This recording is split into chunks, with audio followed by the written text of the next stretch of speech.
Hello बच्चों, कैसे हो आप सब। Welcome back to our channel. My name is Priya और आज हम स्टार्ट करेंगे reaction of haloarenes. Previous lecture में हमने रिएक्शन ऑफ हेलोअल्केन्स को कवर किया था और आज के लेक्चर में हम हेलोअरीन्स की रिएक्शन को कवर करेंगे। सो हेलोअरीन्स की रिएक्शन को स्टार्ट करने से पहले हेलोअरीन्स के बारे में एक बेसिक इंट्रोडक्शन कवर करते हैं। वैसे तो वो हमने प्रीवियस लेक्चर्स में कवर कर लिया है, बट उसके बावजूद भी थोड़ी सी ब्रीफ इंट्रोडक्शन मैं आपको देती हूँ हेलोअरीन्स की। जब हम हेलोअरीन्स की बात करते हैं तो यहाँ पर ये दो वर्ड से बना हुआ है, हेलो और अरीन्स, जिसका मतलब है कि यहाँ पर आपके पास हेलोजन और अरीन के बीच में रिएक्शन होती है जिससे आपके पास हेलोअरीन्स की फॉर्मेशन होती है। अब ये अरीन्स क्या है, ये कुछ नहीं बस एक एरोमेटिक स्पीशीज होती है, एरोमेटिक ऑर्गेनिक कंपाउंड होता है जो हेलोजन के साथ रिएक्ट करता है जिससे हमारे पास हेलोअरीन की फॉर्मेशन होती है। जैसे फॉर एग्जाम्पल आपके पास जो आपका बेंजीन है ये एक एरोमेटिक कंपाउंड है जो हेलोजन के साथ रिएक्ट करने पर क्लोरोबेंजीन एक हेलोअरीन की फॉर्मेशन कर रहा है। सिमिलरली यहाँ पर भी आपके पास एक हेलोअरीन की फॉर्मेशन हो रही है। बेंजीन के साथ आपके कुछ सब्स्टिट्यूएंट्स अटैच्ड है जिसमें एक सब्स्टिट्यूएंट आपका हेलोजन है। तो जब तक ये डायरेक्ट सब्स्टिट्यूएंट अटैचमेंट होगी हेलोजन के साथ उसे हम बोलते हैं हेलोअरीन्स। अब यहाँ पर ये जो हेलोजन आपका अटैच्ड है इस बेंजीन ग्रुप के साथ, ये जो आपके पास कार्बन की पोजीशन है यहाँ पर ये होता है sp2 हाइब्रिडाइज्ड, यानी यहाँ पर आपके पास हेलोअरीन और हेलोअल्केन्स में आपको डिफरेंस क्या ऑब्जर्व होता है। हेलोअल्केन्स में आपके पास हेलोजन sp3 हाइब्रिडाइज्ड पोजीशन के साथ अटैच्ड होता है और हेलोअरीन्स के केस में आपका जो हेलोजन होता है वो sp2 हाइब्रिडाइज्ड कार्बन के साथ अटैचमेंट शो करता है। So this was the basic introduction for haloarenes. अब हम स्टार्ट करते हैं हेलोअरीन्स की रिएक्शंस। जैसे कि हमने हेलोअल्केन्स की रिएक्शन को 3 कैटेगरीज में डिवाइड करके समझा था, यहाँ पर भी हम हेलोअरीन्स के केसेस के लिए भी उनको 3 कैटेगरीज में डिवाइड करेंगे। सबसे पहले न्यूक्लियोफिलिक सब्स्टिट्यूशन रिएक्शन, फिर electrophilic substitution reaction and reaction with metals. Haloalkanes के केस में आपके पास कौन से थे? Nucleophilic substitution reactions, elimination reactions and reaction with metals. यहाँ पर आपके पास एलिमिनेशन रिएक्शन की जगह आ रहा है इलेक्ट्रोफिलिक सब्स्टिट्यूशन रिएक्शन। सो हम वन बाय वन इन सारी रिएक्शंस को समझेंगे क्या क्या इन सारी रिएक्शंस के अंदर होता है। बस आपको अपनी प्रीवियस लेक्चर की थोड़ी सी बेसिक इंट्रोडक्शन आपको अपने साथ में रखनी है, बेसिक नॉलेज साथ में रखनी है। तो आई विल रिकमेंड कि आप एक बार प्रीवियस वीडियो कवर कर लो, क्योंकि वहां पर मैंने आपको थोड़ा सा न्यूक्लियोफिलिक सब्स्टिट्यूशन का एक बेसिक इंट्रोडक्शन दिया था कि एक्चुअल में न्यूक्लियोफिलिक सब्स्टिट्यूशन रिएक्शंस क्या होती है। यहाँ पर उन्हें हम आगे कंटिन्यू करेंगे। जब हम न्यूक्लियोफिलिक सब्स्टिट्यूशन रिएक्शन की बात करते हैं तो न्यूक्लियोफिलिक सब्स्टिट्यूशन जैसे आपको वर्ड से समझ आ रहा है, न्यूक्लियोफाइल कोई सब्स्टिट्यूट करता है किसी ग्रुप को जो कि आपके पास कंपाउंड में प्रेजेंट है। न्यूक्लियोफाइल क्या होता है? न्यूक्लियोफाइल होता है आपके पास एक ऐसी स्पीशीज जिसपे नेगेटिव चार्ज हो या इलेक्ट्रॉन रिच स्पीशीज हो जिसके पास एक ऐसी पोजीशन ढूंढने की टेंडेंसी रहती है कि मेरे को कोई ऐसी इलेक्ट्रॉन डेफिशिएंट साइट मिल जाए जिस पर जाके मैं अटैक कर दूं और उसकी वजह से एक कंपाउंड की फॉर्मेशन हो जाती है। अब इस केस में क्या होता है, आपके पास हेलोअरीन्स है, वहां से हेलोजन की सब्स्टिट्यूशन होती है with the help of nucleophile. लेकिन जब हम हेलोअरीन्स यानी अराइल हैलाइड्स को स्टडी करते हैं तो उनकी न्यूक्लियोफिलिक सब्स्टिट्यूशन रिएक्शंस को स्टडी करते हुए हमें ऑब्जर्वेशन मिलती है कि ये बहुत ही कम रिएक्टिव होते हैं न्यूक्लियोफिलिक सब्स्टिट्यूशन रिएक्शन शो करने के लिए। यानी कि जब हम अराइल हैलाइड्स की न्यूक्लियोफिलिक सब्स्टिट्यूशन रिएक्शन को स्टडी करते हैं तो हमें वहां पर एक बहुत ही लेस रिएक्टिविटी ऑब्जर्व होती है। अब उसका रीजन क्या है, क्यों ये इतने लेस रिएक्टिव हैं टुवर्ड्स न्यूक्लियोफाइल? उसके हमारे पास वेरियस रीजंस हैं जिन्हें हम वन बाय वन डिस्कस करेंगे। सबसे पहले आता है आपके पास रेजोनेंस इफेक्ट। रेजोनेंस इफेक्ट हमने क्लास 11th में स्टडी करा था, जिसमें हमने देखा था कि जब भी हम किसी कंपाउंड में रेजोनेंस की बात करते हैं तो उसका मतलब होता है कि वहां पर हमारे पास पाई बॉन्ड्स की कॉन्जुगेशन होती है। पाई बॉन्ड्स की कॉन्जुगेशन का मतलब है कि हमारे पास एक ऐसी अरेंजमेंट होती है जिसमें हम बोलते हैं double single double single double single. अब ये आपके पास डबल सिंगल अरेंजमेंट है। सिमिलरली यहाँ पर भी क्या देखो, डबल सिंगल, देखो single double single double single double single, proper हमारे पास एक कॉन्जुगेटेड सिस्टम है। इसका मतलब है कि पूरे मॉलिक्यूल में आपके पास जो इलेक्ट्रॉन्स हैं वो कॉन्जुगेशन में पार्टिसिपेट कर रहे हैं, यानी कि रेजोनेट कर रहे हैं। और रेजोनेट करने की वजह से हमें इस मॉलिक्यूल के बहुत सारे पॉसिबल स्ट्रक्चर्स ऑब्जर्व होते हैं और इसी वजह से हम बोलते हैं कि यहाँ पर जब हम क्लोरीन का बॉन्ड ऑब्जर्व करते हैं विद द बेंजीन तो हमें यहाँ पर सिंगल की जगह उसमें कुछ डबल बॉन्ड कैरेक्टर ऑब्जर्व होता है। तो यहाँ हम बोलते हैं कि यहाँ पर आपके पास इस बॉन्ड में एक partial double bond character develop होता है। और जब भी हमारे पास कहीं पर सिंगल बॉन्ड से डबल बॉन्ड की तरफ मूवमेंट होती है तो उसे हम बोलते हैं कि वहां पर आपका जो बॉन्ड है वो स्ट्रेंथन हो रहा है, क्योंकि हमने स्टडी करा था कि जब भी हम बॉन्ड स्ट्रेंथ की बात करते हैं वो बॉन्ड ऑर्डर के डायरेक्टली प्रोपोर्शनल होता है। जैसे फॉर एग्जाम्पल अगर हम एक स्टिक लेंगे वुड की और उसको ब्रेक करेंगे तो वो बहुत ईजिली ब्रेक हो जाती है, लेकिन वही हम 2 या 3 स्टिक्स कंसिडर करेंगे वुड की एक साथ तो उनको ब्रेक करने में थोड़ी सी ज्यादा फोर्स लगती है, जिसका क्या मतलब है कि अब उनकी जो स्ट्रेंथ है वो बढ़ गई है। और स्ट्रेंथ क्यों बढ़ी है? क्योंकि हमने अब एक की जगह 2-3 स्टिक्स को इकट्ठे पाइल अप करके तोड़ने की कोशिश करी है। तो सिमिलर चीज यहाँ पर होती है, जब हमारे पास सिंगल बॉन्ड है तो उसे हम इजीली ब्रेक कर सकते हैं, बट हमें यहाँ पर रेजोनेंस की वजह से एक partial double bond character observe होता है।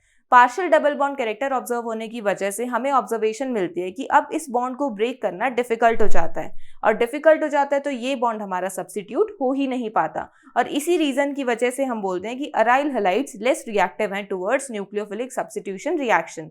So this was your first reason. Now let's move on towards the next reason कि और क्या रीजन है इसकी लेस रिएक्टिविटी के लिए। So next is your difference in hybridization of carbon atom in CX bond.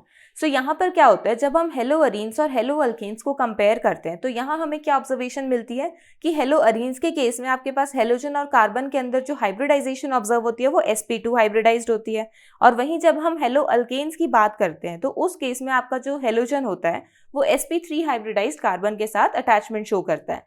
सो जब भी हम यहाँ हाइब्रिडाइजेशन स्टडी करते हैं तो इसमें क्या ऑब्जर्वेशन मिल रही है, इस हाइब्रिडाइजेशन में एक आपके पास s ऑर्बिटल है और 2 p ऑर्बिटल पार्टिसिपेट कर रहे हैं, यहाँ पर एक s है और 3 p ऑर्बिटल पार्टिसिपेट कर रहे हैं। तो आप यहीं से देख सकते हो कि हमारे पास sp2 से sp3 की जब हम टुवर्ड्स मूवमेंट करते हैं तो p कैरेक्टर जो आपका इंक्रीज कर रहा है, क्योंकि आपके पास जो p ऑर्बिटल्स है वो इंक्रीज कर रहे हैं, जिसका मतलब है कि आपके पास अगर दोनों में आप ऑब्जर्व करोगे इसमें p कैरेक्टर ज्यादा है इसमें कम है, तो p कैरेक्टर इसमें ज्यादा है तो इसका ऑपोजिट s कैरेक्टर शो करेगा, तो यहाँ s कैरेक्टर ज्यादा होगा क्योंकि इस तरफ आपके पास जो कंट्रीब्यूशन है p का वो कम है ओवरऑल। सो हम ये बोलते हैं कि sp2 हाइब्रिडाइज स्पीशीज में हमारे पास s कैरेक्टर ज्यादा होता है। The sp2 hybridize carbon with greater s character वो ज्यादा इलेक्ट्रोनेगेटिविटी भी शो करते हैं, क्योंकि s इलेक्ट्रॉन जो s ऑर्बिटल्स होते हैं उनके पास क्या होता है, बहुत ज्यादा स्ट्रॉन्ग फोर्स होती है कि वो बहुत अच्छे से इलेक्ट्रॉन्स को होल्ड करके रख सकते हैं, क्योंकि उनका पेनिट्रेशन इफेक्ट बहुत अच्छा होता है। पेनिट्रेशन इफेक्ट का मतलब है कि जब हम किसी भी एटम के अंदर ऑब्जर्व करते हैं ऑर्बिटल्स को, तो अगर उस ऑर्बिटल में कोई s ऑर्बिटल आ जाता है तो s ऑर्बिटल हमारा इस न्यूक्लियस के चार्ज को अपने ऊपर काफी ज्यादा ऑब्जर्व करता है, क्योंकि यहाँ पर इसके अंदर इसका पेनिट्रेशन और you can say shielding effect और स्क्रीनिंग इफेक्ट काफी स्ट्रांग होता है, वो अंदर तक पेनिट्रेट करता है, जिसकी वजह से हमें उसके ऊपर न्यूक्लियस का काफी अच्छा फोर्स ऑब्जर्व होता है। और न्यूक्लियस का फोर्स ऑब्जर्व होने का मतलब है कि यहाँ पर इलेक्ट्रॉन्स को होल्ड करने की टेंडेंसी बहुत अच्छी है। सो अगर आपके पास किसी भी हाइब्रिडाइजेशन या किसी भी मॉलिक्यूल में s कैरेक्टर इंक्रीज होता है तो वहां आपको ये ध्यान रखना है कि हमारे पास इलेक्ट्रोनेगेटिविटी इंक्रीज हो रही है, क्योंकि इलेक्ट्रोनेगेटिविटी और कुछ नहीं, इलेक्ट्रॉन्स को होल्ड करने की टेंडेंसी है। सो यहाँ पर sp2 hybridised carbon atom with greater s character is more electronegative, इसी वजह से वो इलेक्ट्रॉन पेयर को ज्यादा बेटर होल्ड करके रख सकता है इन CX बॉन्ड, और जो इलेक्ट्रॉन पेयर को ज्यादा बेटर होल्ड करके रख सकता है वहां पर आपके पास कोवेलेंट कैरेक्टर ज्यादा डेवलप होगा, क्योंकि कोवेलेंट कैरेक्टर क्या होता है, कोवेलेंट बॉन्ड की फॉर्मेशन, और वो किस वजह से होती है, शेयरिंग ऑफ इलेक्ट्रॉन से। अब जहां पर इलेक्ट्रॉन्स को होल्ड करने की टेंडेंसी बेटर होगी वहीं पर तो बॉन्ड स्ट्रांग होगा। सो इसी वजह से हम बोलते हैं कि जो आपके पास sp2 हाइब्रिडाइज्ड कार्बन एटम का जो बॉन्ड होता है हेलोजन के साथ वो sp3 के कंपैरिजन में स्ट्रांग होता है, और इसी वजह से इसको ज्यादा एनर्जी की रिक्वायरमेंट होती है। आप इसे इस तरीके से भी डील कर सकते हो कि यहाँ पर partial double bond character develop हो जाता है तो भी ज्यादा एनर्जी की रिक्वायरमेंट होती है, s कैरेक्टर ज्यादा है तो भी ज्यादा एनर्जी की रिक्वायरमेंट है। और इन्हीं रीजंस की वजह से हमारे पास क्या ऑब्जर्वेशन मिलती है हमें कि अराइल हैलाइड्स लेस रिएक्टिव हैं towards nucleophilic substitution reaction. So this was your second reason. Now let's move on towards the third reason. Third reason क्या है हमारे पास, इनस्टेबिलिटी ऑफ फिनाइल केटाइन। अब फिनाइल केटाइन क्या होता है, आपके पास फिनाइल के ऊपर जो ये ग्रुप है ये फिनाइल है, बेंजीन और फिनाइल। बेंजीन इसको हम IUPAC नेम के अकॉर्डिंग बोलते हैं, वैसे तो कॉमन नेम ही होता है वो भी, और फिनाइल होता है आपके पास एक और कॉमन नेम। सो जब फिनाइल या बेंजीन के ऊपर पॉजिटिव चार्ज डेवलप हो जाता है उसे हम बोलते हैं फिनाइल केटाइन। अब ये फिनाइल केटाइन की फॉर्मेशन कैसे होती है, आप बोलते हो कि मैम अभी तो आप बता रहे थे कि इसका हेलोजन का बॉन्ड रिमूव करना बहुत डिफिकल्ट है।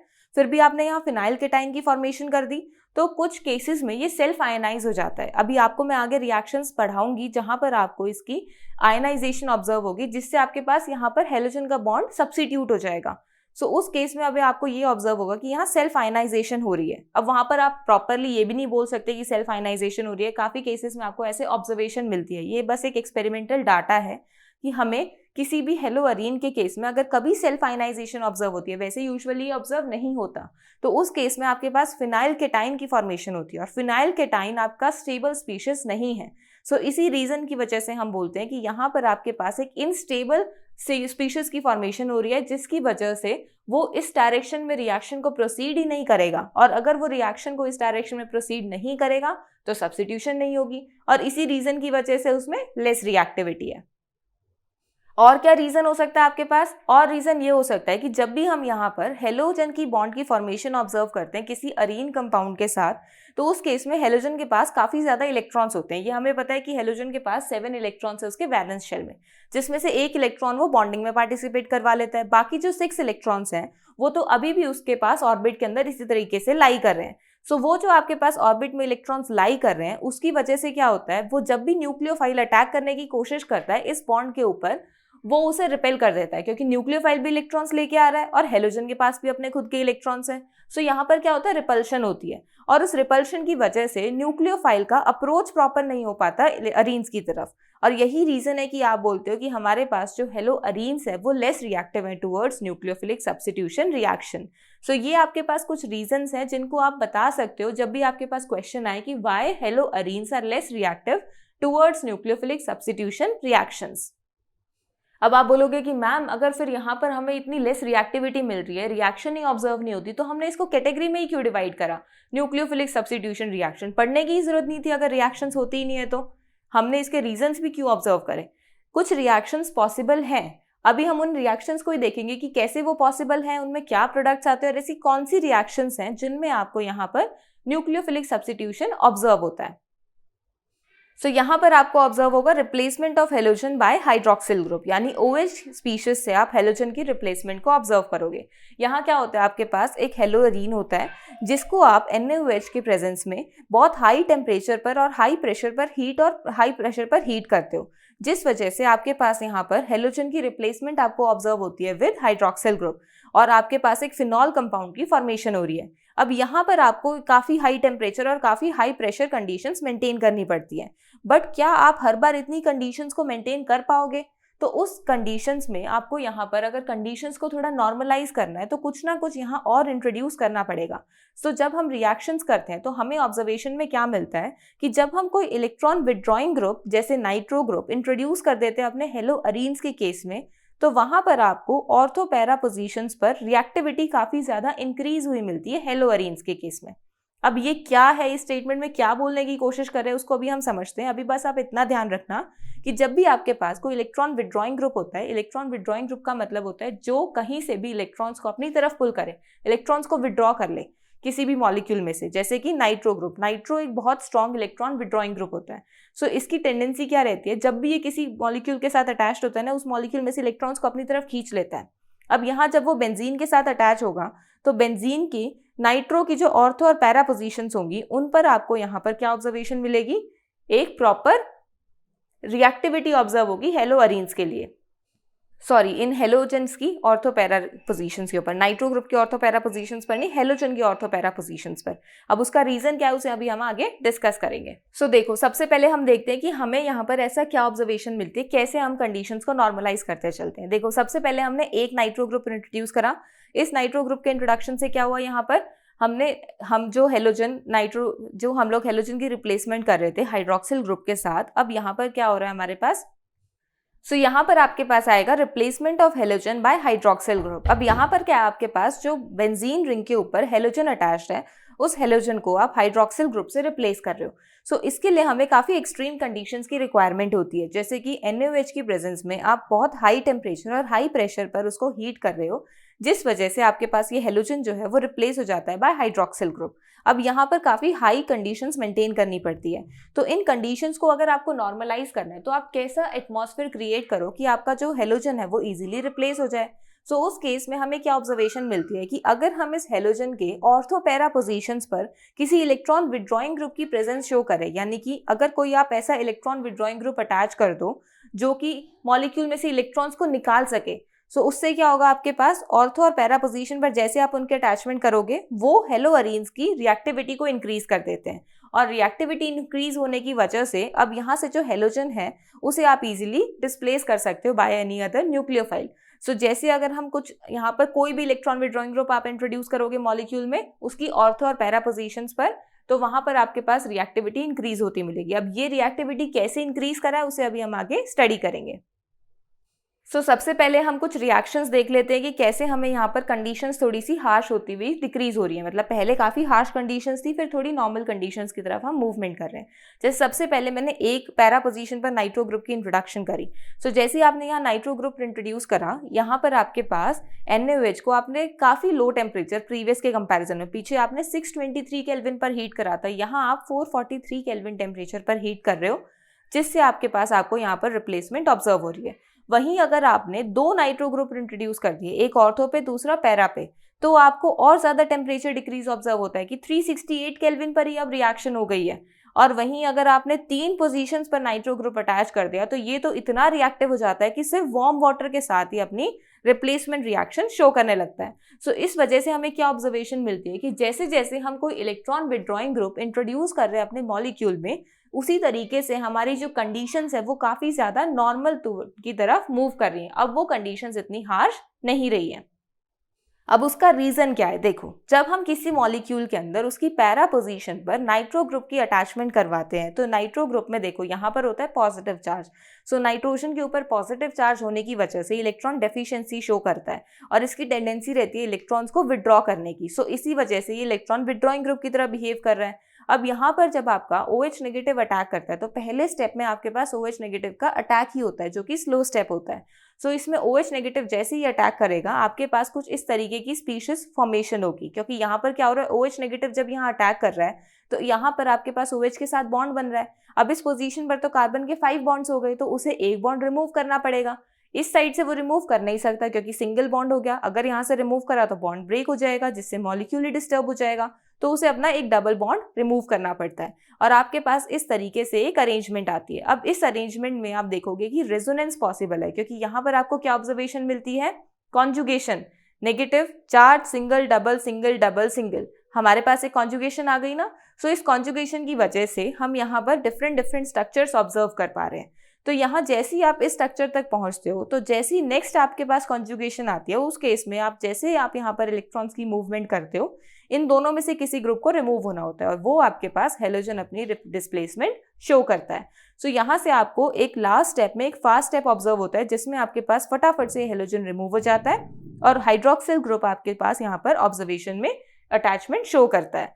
सो यहाँ पर जब आप इन सारे स्ट्रक्चर्स को ऑब्जर्व करते हो तो यहाँ से आप एक रेजोनेंस हाइब्रिड स्ट्रक्चर ड्रॉ कर सकते हो। रेजोनेंस हाइब्रिड स्ट्रक्चर वो स्ट्रक्चर होता है जिसमें हम सारे रेजोनेटिंग स्ट्रक्चर्स के मॉलिक्यूल के प्रॉपर जो हमारी अरेंजमेंट हमने ऑब्जर्व करी है उन्हें इंक्लूड करते हैं।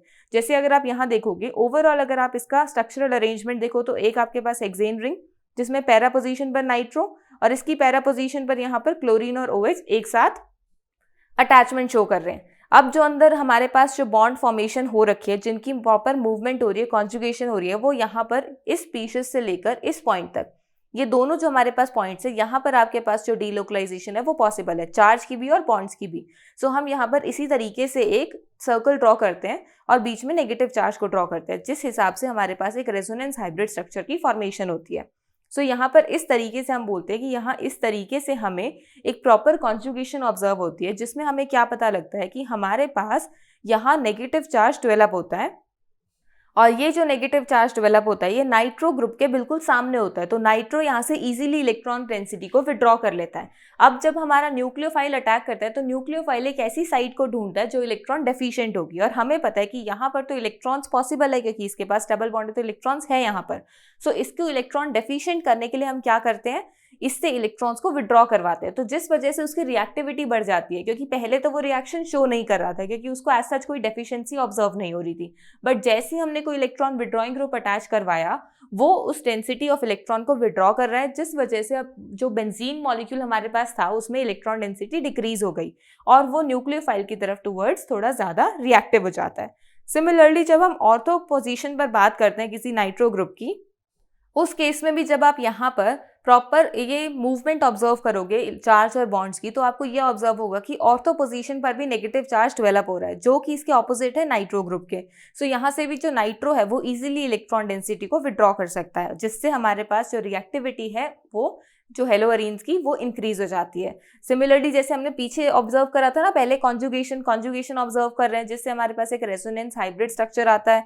फिर उसमें हम एक फास्ट स्टेप ऑब्जर्व करते हैं, लास्ट स्टेप में यहाँ पर जैसे इलेक्ट्रॉन्स की मूवमेंट होती है हेलोजन रिमूव हो जाता है। सो उससे आपके पास एक डिस्प्लेसमेंट रिएक्शन ऑब्जर्व होती है। तो ये तो हो गया आपके पास ऑर्थो और पैरा पोजीशंस पर आपके माइंड में कंफ्यूजन क्रिएट नहीं हुई, क्वेश्चन अराइज नहीं हुआ कि मैम आपने सिर्फ ऑर्थो पैरा पोजीशंस पर ही क्यों आपने अटैचमेंट ऑब्जर्व करने के लिए बोला, मेटा पोजीशन पर भी तो कर सकते हैं, वहां से भी तो हम इलेक्ट्रॉन डेंसिटी विड्रॉ कर सकते हैं। बिल्कुल कर सकते हो आप वहां से इलेक्ट्रॉन डेंसिटी विड्रॉ, बट आप ये बात ध्यान रखो कि जब हम इलेक्ट्रॉन डेंसिटी विड्रॉइंग की बात करते हैं तो उस केस में आपके पास दो इफेक्ट्स आते हैं, एक माइनस आई इफेक्ट और एक माइनस आर इफेक्ट। सो यहाँ पर आपके पास जो माइनस आई और माइनस आर इफेक्ट है, इसे आप कैसे एक्सप्लेन करोगे? Minus I is negative and minus inductive effect और minus R is minus resonance effect. Inductive effect और रेजोनेंस इफेक्ट क्या होते हैं? इंडक्टिव और रेजोनेंस इफेक्ट आपके इलेक्ट्रॉन की मूवमेंट के साथ एसोसिएटेड होते हैं। इंडक्टिव इफेक्ट में आप सिग्मा बॉन्ड से इलेक्ट्रॉन्स की मूवमेंट ऑब्जर्व कर सकते हो, या फिर आप बोल सकते हो मॉलिक्यूल में आपके पास इलेक्ट्रॉन मूवमेंट ऑब्जर्व होती है। वहीं रेजोनेंस इफेक्ट के अंदर आपके पास एक कॉन्जुगेशन प्रेजेंट होती है मॉलिक्यूल के अंदर, जो यहाँ पर हम रेजोनेंस ऑब्जर्व कर रहे हैं बिकॉज यहाँ पर पाई बॉन्ड्स की जो कॉन्जुगेशन है वो प्रेजेंट है। सो यहाँ पर आपके पास NO2 एक इलेक्ट्रॉन विड्रॉइंग ग्रुप है।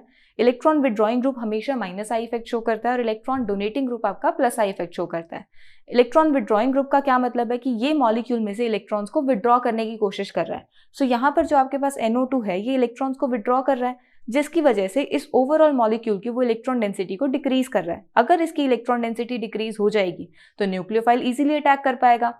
बट क्या इंडक्टिव इफेक्ट सफिशिएंट है उसकी इलेक्ट्रॉन डेंसिटी को रिड्यूस करने के लिए? नहीं, क्योंकि इतना ज्यादा इलेक्ट्रॉन इफेक्ट है इसके अंदर, जो हमने देखा था कि इसकी इतनी लेस रिएक्टिविटी है, तो इसके लिए हमें रेजोनेंस इफेक्ट को भी समझना होगा।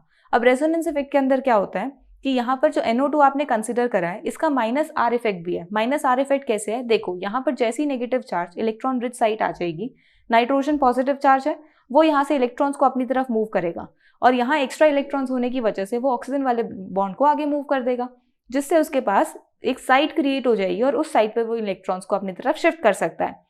सो इस वजह से हम यहाँ ऑब्जर्व करते हैं कि यहाँ NO2 जो है वो माइनस आर इफेक्ट शो करता है और यहाँ से जो आपके पास इलेक्ट्रॉन डेंसिटी विड्रॉ होती है इस मॉलिक्यूल से वो माइनस आई के कंपैरिजन में ज्यादा होती है, क्योंकि जब भी हम इंडक्टिव और रेजोनेंस इफेक्ट की बात करते हैं तो रेजोनेंस इफेक्ट हमेशा इंडक्टिव इफेक्ट पर डोमिनेट कर जाता है। ये सब चीजें हम ऑलरेडी क्लास 11 में समझ चुके हैं। अब यहाँ पर आपके पास जो रेजोनेंस इफेक्ट है नाइट्रोजन का NO2 ग्रुप का और माइनस आई इंडक्टिव इफेक्ट है जो NO2 ग्रुप का, दोनों ही इफेक्ट्स जो हैं वो इस ओवरऑल मॉलिक्यूल में से इलेक्ट्रॉन डेंसिटी को रिड्यूस कर रहे हैं और किसी भी न्यूक्लियोफाइल के अटैक के लिए हमें उसकी इलेक्ट्रॉन डेंसिटी को रिड्यूस करना ही होगा, क्योंकि वो इलेक्ट्रॉन डेफिशिएंट साइट को फाइंड आउट करता है। सो दोनों जब इलेक्ट्रॉन डेंसिटी को रिड्यूस कर रहे हैं तो ओवरऑल आपके पास जो हेलोअरीन्स आपने कंसिडर करे हैं उनकी रिएक्टिविटी इंक्रीज हो जाती है। और यही रीजन है कि आप जब भी कोई इलेक्ट्रॉन विड्रॉइंग ग्रुप इंट्रोड्यूस करते हो मॉलिक्यूल के अंदर, जो इंडक्टिव के साथ साथ रेजोनेंस इफेक्ट भी शो करता है, वो आपके ओवरऑल मॉलिक्यूल की रिएक्टिविटी को इंक्रीज कर देता है। और यही रीजन हमारे पास है कि ऑर्थो और पैरा पे तो आपको ये इलेक्ट्रॉन डेंसिटी विड्रॉ होती मिलती है, बट मेटा पर नहीं मिलती। मेटा पर क्यों नहीं मिलती? क्योंकि जब आप मेटा पोजीशन पर डिस्प्लेसमेंट ऑब्जर्व करते हो तो रेजोनेंस के टाइम पर आप ये ऑब्जर्व करते हो कि ऑर्थो पोजीशन पर और पैरा पोजीशन पर, इन्हीं दो पोजीशंस के ऊपर आपके पास यहाँ पर क्या हो रहा है? नेगेटिव चार्ज का डेवलपमेंट हो रहा है। ये दोनों आपके पास ऑर्थो पोजीशन है, पैरा पोजीशन है, बट आपने नाइट्रो कहाँ अटैच करा है? मेटा पर। मेटा पोजीशन से वो माइनस आई इफेक्ट शो करके तो इलेक्ट्रॉन डेंसिटी कम करेगा, बट हमें पता है कि माइनस आई इफेक्ट सफिशिएंट नहीं होता किसी भी मॉलिक्यूल में इलेक्ट्रॉन डेंसिटी या इलेक्ट्रॉन डोनेटिंग डेंसिटी शो करने के लिए। सो यहाँ पर आपको as such proper electron density withdraw होती हुई ऑब्जर्व नहीं होगी। तो उस केस में जो हमारे पास ये रिएक्शन है एज सच इतनी रिएक्टिविटी के साथ आपको ऑब्जर्व नहीं होती है। सो इसी रीजन की वजह से हम बोलते हैं कि ऑर्थो और पैरा ग्रुप्स में तो बहुत प्रॉपर आपको रिएक्टिविटी इंक्रीज होती हुई मिलती है, बट वहीं जब हम मेटा पोजीशन की बात करते हैं तो मेटा ग्रुप्स में आपको एज सच रिएक्टिविटी इंक्रीज होती हुई नहीं मिलती है। रिएक्शन आपको ऑब्जर्व हो जाएगी बट वो इतनी फास्ट नहीं होगी जितनी फास्ट हमें ऑर्थो और पैरा पोजीशंस पर ऑब्जर्व हुई है। आई होप आपको ये समझ आ गया होगा किस तरीके से हमारे पास हेलोअरीन्स हैं, वो क्यों रिएक्टिविटी डिक्रीज शो करते हैं, लेस रिएक्टिव शो करते हैं टुवर्ड्स न्यूक्लियोफिलिक सब्स्टिट्यूशन रिएक्शन। और लेस रिएक्टिविटी के साथ साथ आपको ये भी ऑब्जर्वेशन मिली होगी कि जब वो रिएक्टिविटी शो करते हैं तो उस केस में हम उनकी रिएक्टिविटी को कैसे इंक्रीज कर सकते हैं और किन पोजीशंस पर अटैच करके हम इंक्रीज कर सकते हैं। आपको ये ध्यान रखना है कि ऑर्थो पैरा मेटा पोजीशंस 3 होती हैं किसी भी मॉलिक्यूल के अंदर, और उनमें सिर्फ ऑर्थो और पैरा पोजीशन पर अटैचमेंट करके ही आप यहाँ पर उसकी रिएक्टिविटी को इंक्रीज कर सकते हो। मेटा पोजीशन पर जब अटैचमेंट करते हो तो वहां पर उसकी इलेक्ट्रॉन डेंसिटी आप इतनी विड्रॉ नहीं कर सकते हो, क्योंकि मेटा पोजीशन पर कोई चार्ज की डेवलपमेंट ही नहीं होती है। और इसी रीजन की वजह से हम सिर्फ ऑर्थो और पैरा रिएक्टिविटी को ऑब्जर्व करते हैं, मेटा पोजीशंस पर इतनी हाई रिएक्टिविटी ऑब्जर्व नहीं होती। ये क्वेश्चन आपका अराइज हो सकता है, इसमें आप अपने अच्छे से मार्क्स ले सकते हो क्योंकि आपको मैंने प्रॉपर रीजन दे दिया है, प्रॉपर रेजोनेटिंग स्ट्रक्चर्स के साथ बताया है, आप ये सारी चीजें अपने आंसर के अंदर एक्सप्लेन कर सकते हो। So this was all about nucleophilic substitution reactions in haloarenes. Now let's move on towards the next category of reactions, which is electrophilic substitution reactions. So electrophilic substitution reactions में जैसे आप word से समझोगे कि यहाँ आप substitution reaction तो कर रहे हो, पर जैसे न्यूक्लियोफिलिक सब्स्टिट्यूशन में न्यूक्लियोफाइल यूज करके कर रहे थे, इलेक्ट्रोफिलिक सब्स्टिट्यूशन में एक इलेक्ट्रोफाइल यूज करोगे। अब इलेक्ट्रोफाइल और न्यूक्लियोफाइल में क्या डिफरेंस है? न्यूक्लियोफाइल हमने देखा था कि एक ऐसी स्पीशीज जिसके ऊपर कोई नेगेटिव चार्ज हो, जो कि इलेक्ट्रॉन रिच स्पीशीज होती है। और वहीं अगर आप इलेक्ट्रोफाइल की बात करोगे तो उसको हम इस तरीके से रिप्रेजेंट करते हैं, जिसका मतलब है इसके ऊपर एक पॉजिटिव चार्ज है, और पॉजिटिव चार्ज होने के साथ साथ ये आपके पास एक इलेक्ट्रॉन डेफिशिएंट स्पीशीज शो करता है। इलेक्ट्रॉन डेफिशिएंसी होने की वजह से हमें क्या ऑब्जर्वेशन मिलती है कि एक ऐसी साइट को ढूंढने की कोशिश करता है जहां पर इलेक्ट्रॉन डेंसिटी ज्यादा हो, ताकि वो उसकी जगह पर जाकर वहां पर अपने जाकर इलेक्ट्रॉन्स की फुलफिलमेंट कर सके। उसके पास खुद के पास तो इलेक्ट्रॉन डेफिशिएंसी है, सो इलेक्ट्रॉन रिच साइट को ये ढूंढने की कोशिश करेगा। सो यहाँ पर आपको किसी हेलोअरीन की इलेक्ट्रोफाइल के साथ रिएक्शन ऑब्जर्व होती है, जिससे आपके पास प्रोडक्ट्स की फॉर्मेशन होती है। और इन प्रोडक्ट्स में आपके पास आपको ऑब्जर्व होगा कि हमने यहाँ पर इलेक्ट्रोफिलिक सब्स्टिट्यूशन रिएक्शंस करी। अब सब्स्टिट्यूशन में आप देखोगे कि यहाँ पर भी क्या आपको हेलोजन की सब्स्टिट्यूशन ऑब्जर्व होती है? नहीं, यहाँ पर जब आप रिएक्शंस को स्टडी करोगे तो आपको ये पता लगेगा कि यहाँ हम हेलोजन की सब्स्टिट्यूशन नहीं कर रहे हैं, इनफैक्ट हम यहाँ पर हाइड्रोजन की सब्स्टिट्यूशन करेंगे, क्योंकि हेलोजन की सब्स्टिट्यूशन तो हमने न्यूक्लियोफाइल के अंदर देखी थी। अब हर एक जगह हम सेम सब्स्टिट्यूशन शो करेंगे तो आप डिफरेंशिएट कैसे करोगे? सो हेलोजन के साथ आपकी न्यूक्लियोफिलिक सब्स्टिट्यूशन रिएक्शंस होती है और हाइड्रोजन की सब्स्टिट्यूशन होती है इलेक्ट्रोफाइल से। तो इलेक्ट्रोफिलिक सब्स्टिट्यूशन के केस में हम हाइड्रोजन से सब्स्टिट्यूशन को ऑब्जर्व करेंगे। सो इलेक्ट्रोफिलिक सब्स्टिट्यूशन के अंदर भी हमने डिफरेंट कैटेगरीज में रिएक्शंस को डिवाइड करा है, और वो कौन सी कैटेगरीज है? Halogenation, nitration, sulphonation and Friedel-craft reactions. Halogenation में हम हेलोजन के एडिशन करते हैं, नाइट्रेशन में हम नाइट्रेशन यानी नाइट्रो ग्रुप का एडिशन ऑब्जर्व करते हैं, और सल्फोनेशन में सल्फोनिक एसिड ग्रुप का एडिशन ऑब्जर्व होता है। और फ्रिडल क्राफ्ट रिएक्शंस में हम यहाँ पर किसी अल्काइल ग्रुप की अटैचमेंट ऑब्जर्व करते हैं हमारे हेलोअरीन के साथ में। अब यहाँ पर ये जितनी भी रिएक्शंस हो रही है, इन सारी रिएक्शंस में आपको एक चीज रिक्वायर्ड होती है, और वो होता है आपके पास आपका ल्यूइस एसिड की रिक्वायरमेंट। ल्यूइस एसिड की रिक्वायरमेंट क्यों होती है? ल्यूइस एसिड क्या होते हैं? ऐसे एसिड्स जो कहीं से भी आपके इलेक्ट्रॉन्स को खींच सकें, क्योंकि एसिड्स का क्या मतलब होता है? इलेक्ट्रॉन्स को एक्सेप्ट करना, ल्यूइस के केस कंसेप्ट के अकॉर्डिंग। और बेसिस का मतलब क्या होता है? इलेक्ट्रॉन्स को डोनेट करना। सो ल्यूइस एसिड क्या करेगा? इलेक्ट्रॉन्स को एक्सेप्ट करेगा। सो ल्यूइस एसिड यहाँ पर आपके पास जो भी आप रिएजेंट यूज करोगे, उस रिएजेंट को इलेक्ट्रोफाइल में कन्वर्ट करने के लिए यूज करा जाएगा। अब ल्यूइस एसिड आप कोई भी कंसिडर कर सकते हो, आप कोई आयरन की +2 स्पीशीज कंसिडर कर सकते हो, FeCl3 कंसिडर कर सकते हो, AlCl3 कंसिडर कर सकते हो। आप कोई भी जो ल्यूइस एसिड आपको ध्यान हो वो आप यहाँ पर कंसिडर कर सकते हो। यूज आपको ये ध्यान रखना है कि ल्यूइस एसिड्स का यूज इलेक्ट्रोफाइल्स को जनरेट करने के लिए यूज करा जाता है। अब ये जो इलेक्ट्रोफिलिक सब्स्टिट्यूशन रिएक्शंस हैं, इन्हें हमने क्लास 11th में भी डिस्कस करा है, और वो भी प्रॉपर मैकेनिज्म्स के साथ। तो यहाँ पर मैं आपको मैकेनिज्म्स एक्सप्लेन नहीं करूंगी, मैं सिर्फ आपको एक बेसिक इन्फो देती जाऊंगी सारी रिएक्शंस की। तो आपको मैकेनिज्म अगर आपको प्रॉपर ऑब्जर्व करना है तो आप क्लास 11th की प्लेलिस्ट से आप वहां से देख सकते हो, आपको डिस्क्रिप्शन बॉक्स में प्लेलिस्ट का लिंक मिल जाएगा। आप वहां से उसके इलेक्ट्रोफिलिक सब्स्टिट्यूशन रिएक्शंस के मैकेनिज्म्स को ऑब्जर्व कर सकते हो। हमने सारी की सारी रिएक्शंस वहां पर करी हुई हैं। सो यहाँ पर हमें क्या ऑब्जर्वेशन मिलती है? सबसे पहले आप देखो, हेलोअरीन आपकी रिएक्शन शो करेगा। हेलोअरीन का मतलब है कि आपके पास आपका जो बेंजीन ग्रुप है, जो एरोमेटिक ग्रुप है, उसके ऊपर किसी हेलोजन की अटैचमेंट। अब हमने क्या यहाँ देखा है कि इलेक्ट्रोफाइल किसी हाइड्रोजन को सब्स्टिट्यूट करेगा। अब कौन से हाइड्रोजन को सब्स्टिट्यूट करेगा? यहाँ तो टोटल 5 हाइड्रोजन हैं। सो हमें ऑब्जर्वेशन मिलती है कि यहाँ पर जो हाइड्रोजन है वो ऑर्थो और पैरा ग्रुप्स की सब्स्टिट्यूशन आपको ऑब्जर्व होती है। सिर्फ ऑर्थो और पैरा ही क्यों, मेटा क्यों नहीं? अब इसका आंसर आपको एक्टिवेशन और डीएक्टिवेशन से पता लगेगा। अब एक्टिवेशन और डीएक्टिवेशन क्या है? जब भी हम किसी मॉलिक्यूल के अंदर एक्टिवेशन और डीएक्टिवेशन की बात करते हैं तो उसका मतलब होता है कि हम यहाँ पर इस ग्रुप की बात कर रहे हैं। बेंजीन रिंग के ऊपर जो भी सब्स्टिट्यूएंट ग्रुप होता है वो डिसाइड करता है कि वो वहाँ पर कौन से हमारे पोजीशन पर प्रोडक्ट को ऑब्जर्व करेगा, क्योंकि वही ग्रुप आपका जो होता है ना एक्टिवेटिंग और डीएक्टिवेटिंग ग्रुप की तरह डिसाइड करा जाता है। सो यहाँ पर आपके पास अगर कोई एक्टिवेटिंग ग्रुप होगा तो वो ऑर्थो और पैरा पोजीशंस को एक्टिवेट करता है, और अगर कोई डीएक्टिवेटिंग ग्रुप होगा तो वो मेटा पोजीशंस को एक्टिवेट करता है। अब यहाँ एक्टिवेटिंग और डीएक्टिवेटिंग ग्रुप का क्या मतलब है? देखो, जब भी हम यहाँ पर एक्टिवेटिंग और डीएक्टिवेटिंग ग्रुप्स को स्टडी करते हैं तो उसके अंदर क्या होता है, जो भी यहाँ पर ग्रुप होता है ना वो देखता है कि वो इलेक्ट्रॉन डेंसिटी को किस पोजीशन से रिमूव कर पाता है या फिर इलेक्ट्रॉन डेंसिटी को ऐड करता है बेंजीन रिंग के अंदर। सो जो आपके पास यहाँ पर एक ऐसा ग्रुप हो जो इलेक्ट्रॉन डेंसिटी को बेंजीन से रिमूव कर सके, वो होते हैं आपके डीएक्टिवेटिंग ग्रुप्स, क्योंकि वो क्या करते हैं, बेंजीन के अंदर इलेक्ट्रॉन डेंसिटी को डिक्रीज करते हैं, क्योंकि वो इलेक्ट्रोफिलिक सब्स्टिट्यूशन रिएक्शन वो अच्छे से शो नहीं करेंगे अगर उन्हीं के अंदर इलेक्ट्रॉन डेंसिटी कम हो जाएगी तो। लेकिन अगर आपके पास कोई ऐसा ग्रुप हो जो कि इलेक्ट्रॉन डेंसिटी बेंजीन रिंग को दे, सो उस केस में क्या होगा, वो एक्टिवेटिंग ग्रुप की तरह काम करेगा। तो यहाँ पर वो एक्टिवेटिंग ग्रुप की तरह काम करता है और यहाँ वो डीएक्टिवेटिंग ग्रुप की तरह काम करता है। डीएक्टिवेटिंग का मतलब है इलेक्ट्रॉन डेंसिटी वो विड्रॉ कर रहा है और यहाँ इलेक्ट्रॉन डेंसिटी प्रोवाइड कर रहा है। तो यहाँ आप इलेक्ट्रॉन डोनेटिंग ग्रुप्स को कंसिडर कर सकते हो, यहाँ इलेक्ट्रॉन विड्रॉइंग ग्रुप्स को कंसिडर कर सकते हो। अब ये एक्टिवेटिंग और डीएक्टिवेटिंग का कंसेप्ट भी हमने क्लास 11 में बहुत अच्छे से समझा है, आप वहां से उसको प्रॉपर अंडरस्टैंडिंग के साथ देख सकते हो। यहाँ पर मैं आपको बस एक बेसिक इंट्रोडक्शन देती हूँ कि यहाँ जब हम किसी एक्टिवेटिंग और डीएक्टिवेटिंग ग्रुप की बात करते हैं तो उसमें हम विड्रॉइंग और डोनेटिंग ग्रुप्स को सब्स्टिट्यूट डिफरेंशिएट करते हैं।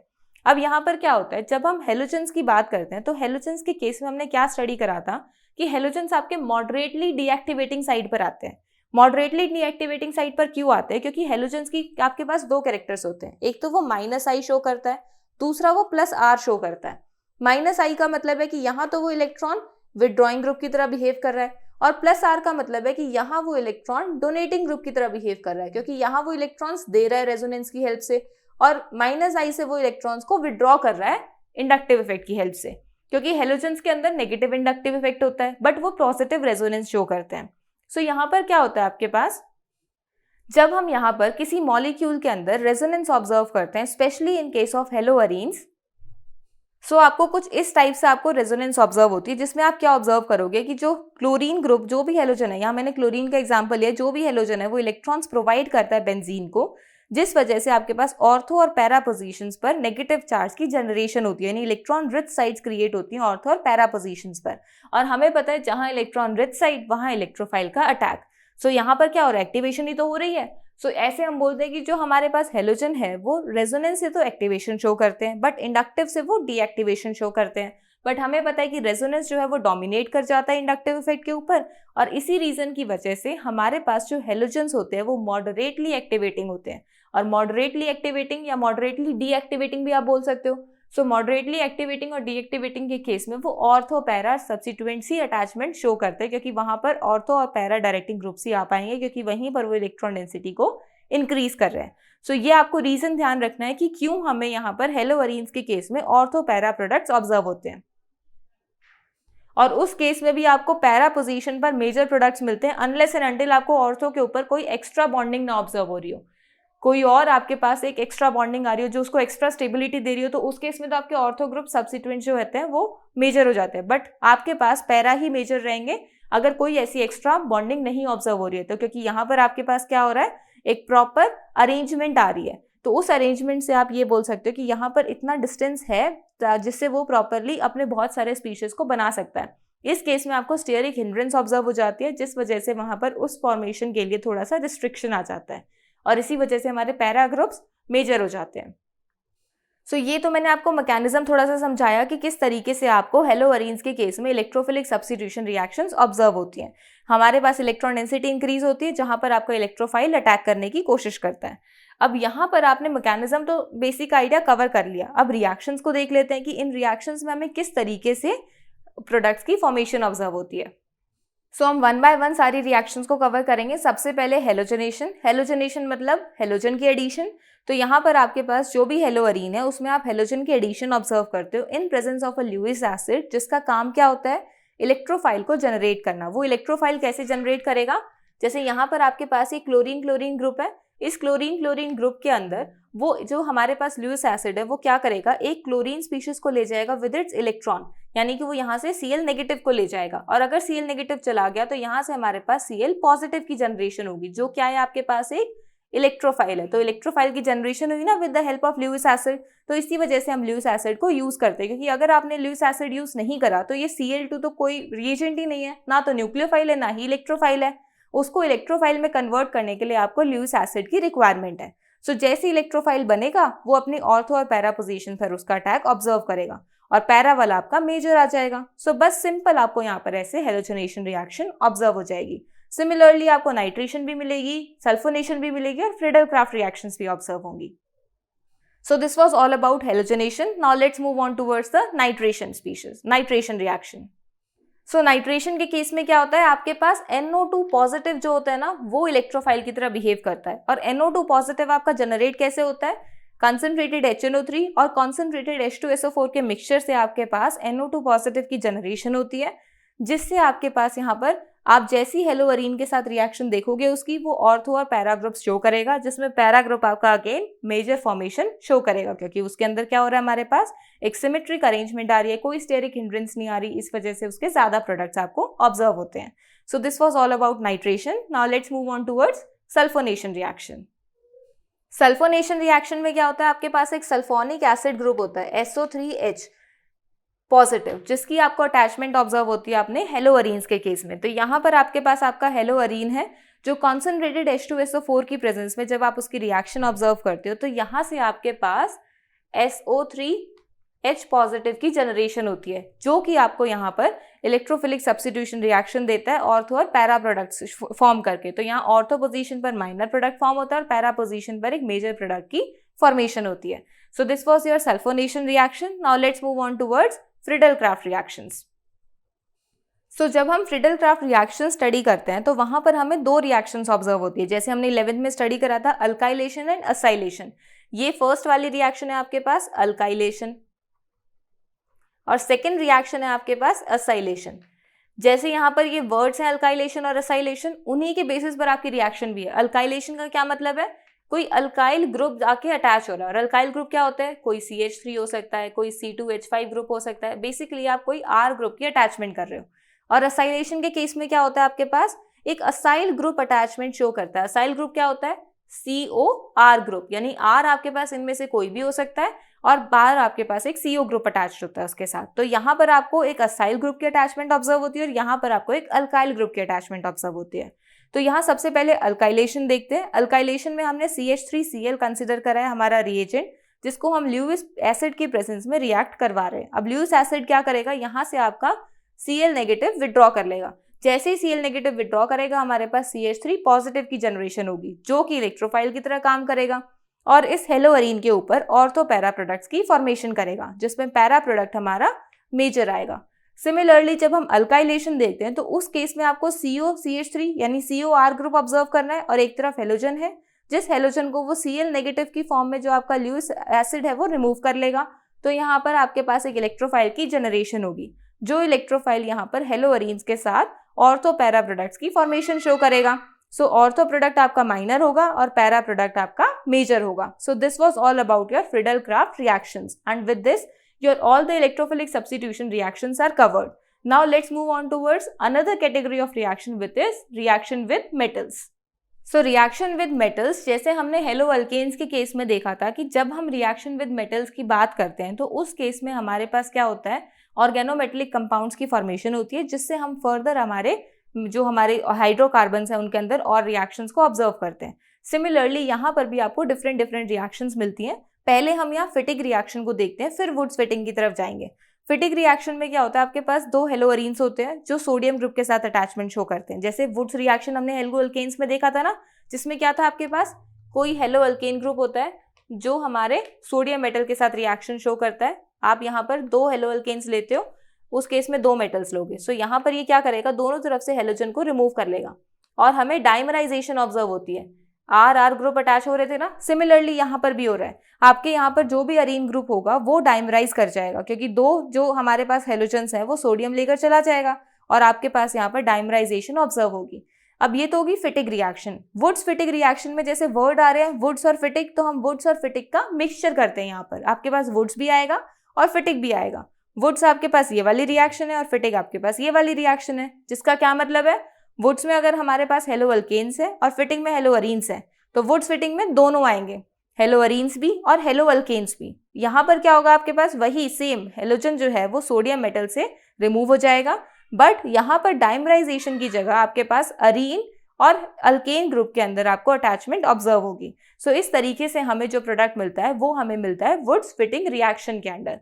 सो आपको ये Wurtz Fittig reaction, Fittig reaction और वुड्स रिएक्शन को ध्यान रखना है फॉर reaction with metals के केस में। So this was all about reaction with metals in case of haloarenes. And with this your reaction for haloarenes are completed. अब NCERT में एक example given है इन्हीं reactions पर। So let's discuss उस example में क्या पूछा हुआ है। Example 6.9 में क्या पूछा हुआ है, although chlorine is an electron withdrawing group, yet it's ortho and para directing in electrophilic aromatic substitution reactions. Why? इस क्वेश्चन में ये बोला हुआ है कि क्लोरीन एक इलेक्ट्रॉन विड्रॉइंग ग्रुप है, यानी माइनस आई इफेक्ट शो करता है, बट उसके बावजूद भी जब हम उसकी इलेक्ट्रोफिलिक एरोमेटिक सब्स्टिट्यूशन रिएक्शंस को ऑब्जर्व करते हैं तो वो ऑर्थो पैरा डायरेक्टिंग ग्रुप की तरह बिहेव करता है। उसका क्या रीजन है? सो जो हमने अभी डिस्कस करा था ना, जिसमें हमने क्या देखा था कि जो आपके पास हेलोजन है वो माइनस आई और प्लस आर इफेक्ट शो करता है। माइनस आई का क्या मतलब है कि वो इलेक्ट्रॉन विड्रॉइंग ग्रुप की तरह बिहेव कर रहा है, और प्लस आर मतलब वो इलेक्ट्रॉन डोनेटिंग ग्रुप की तरह बिहेव कर रहा है। सो वो प्लस आर जो है वो डोमिनेट कर जाता है इंडक्टिव इफेक्ट के ऊपर, जिस रीजन की वजह से हमें क्या ऑब्जर्व होता है कि रेजोनेंस जैसी मॉलिक्यूल के अंदर होती है, ऑर्थो और पैरा पोजीशंस पर एक नेगेटिव चार्ज डेंसिटी इंक्रीज होती है, जिससे हमारे पास उसका ऑर्थो पैरा डायरेक्टिंग इफेक्ट आता है, और इसी वजह से हम जो भी हेलोजन हम कंसिडर करते हैं उसे मॉडरेटली डीएक्टिवेटिंग की कैटेगरी में कैटेगराइज करते हैं। सो जो एक्सप्लेनेशन मैंने आपको यहाँ पर दी थी ना, सबसे पहले यहाँ पर एक्टिवेटिंग और डीएक्टिवेटिंग मैंने एक्सप्लेन करा था, तो आप इनकी डेफिनेशन दे देना।